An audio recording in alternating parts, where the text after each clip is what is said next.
Bismillahirrahmanirrahim. Assalamualaikum warahmatullahi wabarakatuh. Perkenalkan, saya Siti Nurana dengan NIM A1Q1200090 kelas B. Baik, di sini saya akan menjelaskan rencana pemberian layanan atau RPL dengan topik upaya meningkatkan minat belajar siswa menggunakan layanan bimbingan kelompok. Nah, sebelum ke RPL-nya, saya akan menjelaskan sedikit mengenai latar belakang.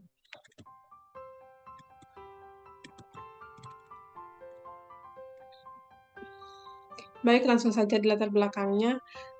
Manusia pada dasarnya adalah makhluk sosial.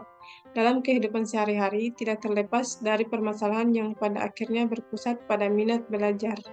Selalu minat belajar terlihat jelas dalam suatu karir. Orang yang minat belajarnya tinggi biasanya dalam kehidupan bermasyarakat akan mewujudkan karirnya. Untuk mewujudkan karirnya, perlu mempersiapkan diri dari sejak dini. Orang yang minat belajarnya tinggi akan nampak pada sikap belajar yang baik dan tidak menggantungkan diri pada orang lain. Orang yang minat belajarnya tinggi akan mengembangkan cara berpikir yang positif dan memandang karirnya merupakan masa depan dalam hidupnya.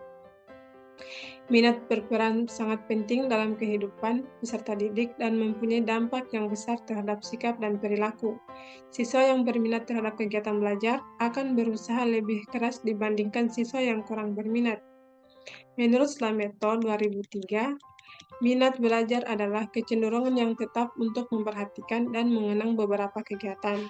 Kegiatan yang diminati siswa diperhatikan terus-menerus yang disertai rasa senang dan diperoleh rasa kepuasan. Lebih lanjut dijelaskan oleh Surya Brata 1988 bahwa minat belajar adalah suatu rasa suka dan ketertarikan pada suatu hal atau aktivitas tanpa ada yang menyuruh. Minat adalah kecenderungan dalam diri individu untuk tertarik pada sesuatu objek atau menyenangi sesuatu objek. Minat adalah sesuatu pemuasan perhatian yang disengaja yang terlahir dengan penuh kemauan dan yang tergantung dari bakat dan lingkungan.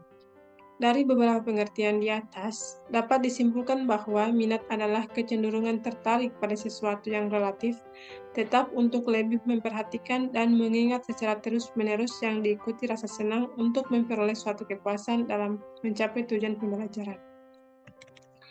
Dalam belajar diperlukan suatu pemusatan perhatian agar apa yang dipelajari dapat diperbaharui atau dipahami, sehingga siswa yang dapat melakukan sesuatu yang sebelumnya tidak dapat dilakukan, terjadilah suatu perubahan kelakuan. Perubahan kelakuan ini meliputi seluruh pribadi siswa, baik kognitif, psikomotorik, maupun efektif. Untuk meningkatkan minat, maka proses pembelajaran dapat dilakukan dalam bentuk kegiatan siswa bekerja dan mengalami apa yang ada di lingkungannya secara berkelompok. Menurut Nandang 2009, bimbingan kelompok dapat didefinisikan sebagai suatu proses pemberian layanan bantuan kepada individu melalui suasana kelompok yang memungkinkan setiap anggota kelompok untuk belajar berpartisipasi aktif dan berbagi pengalaman dalam upaya mengembangkan wawasan, sikap, dan atau keterampilan yang diperlukan dalam upaya mencegah timbulnya masalah atau dalam upaya mengembangkan pribadi. Masih menurut Nandang 2009, dengan menggunakan layanan kelompok ini ada beberapa keuntungan yang mendukung diselenggarakannya bimbingan kelompok, yaitu yang pertama, bimbingan kelompok lebih bersifat efektif dan efisien. Yang kedua, bimbingan kelompok dapat memanfaatkan pengaruh seseorang atau beberapa individu terhadap orang lain. Yang ketiga, dalam bimbingan kelompok terjadi saling tukar pengalaman di antara para anggota kelompok yang dapat berpengaruh terhadap perubahan tingkah laku individu. Yang keempat, bimbingan kelompok dapat merupakan awal dari konseling individual, sehingga bimbingan kelompok dapat dimanfaatkan untuk mempersiapkan individu yang akan mendapatkan layanan konseling.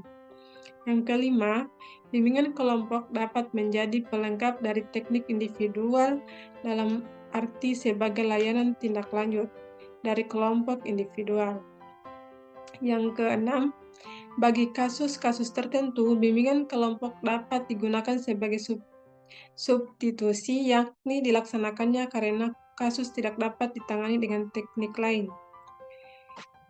Yang ketujuh, dalam bimbingan kelompok terdapat kesempatan menyegarkan watak atau pikiran. Bimbingan kelompok memiliki sifat yang beragam, mulai dari yang bersifat informatif sampai pada yang sifatnya terapeutik.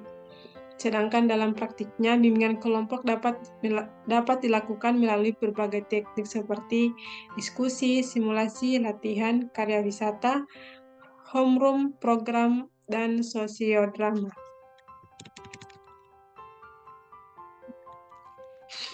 Menurut Prayitno 1999, bimbingan kelompok di sekolah merupakan kegiatan informasi kepada sekelompok siswa untuk membantu siswa menyusun rencana dan keputusan yang tepat. Informasi dalam suasana kelompok dan adanya penyusunan rencana untuk mengambil keputusan. Dalam bimbingan kelompok, memanfaatkan dinamika kelompok untuk mencapai tujuan menyelenggarakan permasalahan. Bimbingan kelompok lebih menekankan suatu upaya bimbingan kelompok kepada individu melalui kelompok. Sedangkan Soekardi 2002 menjelaskan bahwa layanan bimbingan kelompok adalah layanan yang memungkinkan sejumlah peserta didik secara bersama-sama memperoleh bahan dari narasumber tertentu, terutama guru bimbingan atau konselor, yang berguna untuk menunjang kehidupan sehari-hari baik individu sebagai pelajar, anggota keluarga, dan masyarakat, serta mempertimbangkan dalam pengambilan keputusan. Kesuksesan layanan bimbingan kelompok sangat dipengaruhi sejauh mana tujuan yang akan dicapai dalam layanan kelompok yang diselenggarakan. Tujuan bimbingan kelompok yang dikemukakan oleh Prayitno 2004 adalah tujuan umum dan tujuan khusus. Tujuan umum dan layanan bimbingan kelompok adalah berkembangnya sosialisasi siswa, khususnya kemampuan komunikasi anggota kelompok. Sedangkan tujuan khusus bimbingan kelompok bermaksud membahas topik-topik tertentu. Melalui dinamika kelompok yang intensif, pembahasan topik-topik itu mendorong pengembangan perasaan, pikiran, persepsi, wawancara, dan sikap yang menunjang diwujudkannya tingkah laku yang lebih efektif. Dalam hal ini, kemampuan komunikasi verbal maupun nonverbal ditingkatkan. Alasan rasional mengapa layanan bimbingan kelompok yang dipilih, yaitu dengan diadakannya bimbingan kelompok ini dapat bermanfaat bagi siswa, karena dengan bimbingan kelompok akan timbul interaksi dengan anggota-anggota kelompok. Mereka memenuhi kebutuhan psikologis seperti kebutuhan menyesuaikan diri dengan teman-teman sebaya dan diterima oleh mereka, kebutuhan bertukar pikiran dan berbagi perasaan, kebutuhan menemukan nilai-nilai kehidupan sebagai pegangan, dan kebutuhan untuk menjadi lebih mandiri. Prayitno 1999 menjelaskan bahwa dalam menyelenggarakan bimbingan kelompok, dikenal dua jenis kelompok, yaitu kelompok bebas dan kelompok tugas. Kelompok bebas adalah kegiatan para anggota bebas mengemukakan segala pikiran dan perasaannya dalam kelompok. Selanjutnya, apa yang disampaikan mereka dalam kelompok itulah yang menjadi pokok bahasan kelompok. Sedangkan kelompok tugas adalah penyelenggaraan bimbingan kelompok tugas, arah, dan isi kegiatannya tidak ditentukan oleh para anggota, melainkan diarahkan kepada penyelesaian suatu tugas. Pemimpin kelompok mengemukakan suatu tugas untuk selanjutnya dibahas dan diselenggarakan oleh anggota kelompok. Prayitno 1995 juga mengemukakan bahwa ada 3 komponen penting dalam kelompok, yaitu suasana kelompok, anggota kelompok, dan pemimpin kelompok. Suasana kelompok berarti suatu kelompok yang teratur dari 2 individu atau lebih yang mempunyai hubungan psikologis secara jelas antara anggota yang satu dengan yang lainnya. Dengan kata lain, antar kelompok mempunyai hubungan psikologis yang berlangsung dalam situasi yang dialami secara bersamaan. Sedangkan menurut Wibowo 2005 mengemukakan, suasana atau dinamika kelompok adalah suatu studi yang menggambarkan berbagai kekuatan yang menentukan perilaku anggota dan perilaku kelompok yang menyebabkan terjadinya gerak perubahan dalam kelompok untuk mencapai tujuan bersama. Sedangkan minat belajar adalah suatu kemampuan umum yang dimiliki siswa untuk mencapai hasil belajar yang optimal yang dapat ditunjukkan oleh kegiatan belajar. Menurut Slameto 2003, Siswa yang berminat dalam belajar mempunyai ciri-ciri sebagai berikut. Yang pertama, mempunyai kecenderungan yang tetap untuk memperhatikan dan mengenang sesuatu yang dipelajari secara terus-menerus. Yang kedua, ada rasa suka dan senang pada sesuatu yang diminati. Yang ketiga, memperoleh suatu kebanggaan dan kepuasan pada sesuatu yang diminati. Ada rasa ketertarikan pada suatu aktivitas-aktivitas yang diminati. Yang keempat, lebih menyukai suatu hal yang menjadi minatnya daripada yang lainnya. Baik, itulah latar belakang dari topik RPL yang saya buat. Kemudian, saya akan memaparkan unsur-unsur yang terdapat dalam RPL. Yang pertama itu komponen layanan, yaitu layanan dasar. Yang kedua, bimbingan layanannya itu adalah bimbingan kelompok. Yang ketiga, topik atau tema layanan yang saya angkat yaitu upaya meningkatkan minat belajar siswa menggunakan layanan bimbingan kelompok. Untuk fungsinya, pemahaman dan pengembangan.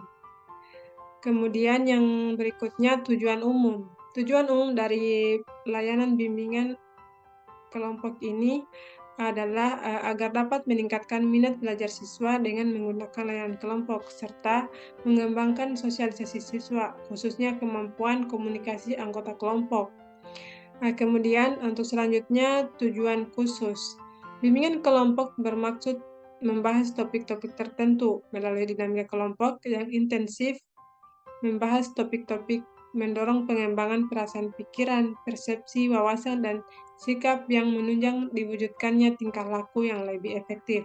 Dalam hal ini, kemampuan komunikasi verbal maupun nonverbal ditingkatkan. Kemudian, selanjutnya waktu yang dibutuhkan yaitu 1 kali pertemuan 45 menit. Untuk metode atau teknik yang digunakan yaitu metode ceramah, curah pendapat, dan tanya jawab. Untuk media atau alat yang digunakan yaitu via Zoom dan PowerPoint.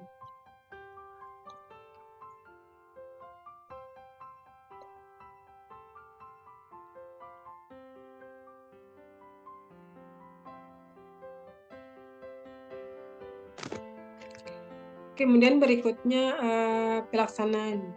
Ada beberapa tahap dalam pelaksanaan. Yang pertama itu tahap awal atau pendahuluan. Guru BK atau konselor memulai kegiatan. Yang pertama itu membuka dengan salam, yang kedua berdoa, yang ketiga menanyakan kabar.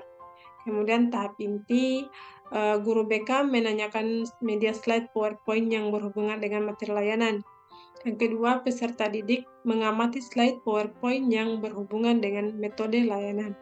Dan yang ketiga, guru BK mengajak curah pendapat dan tanya jawab.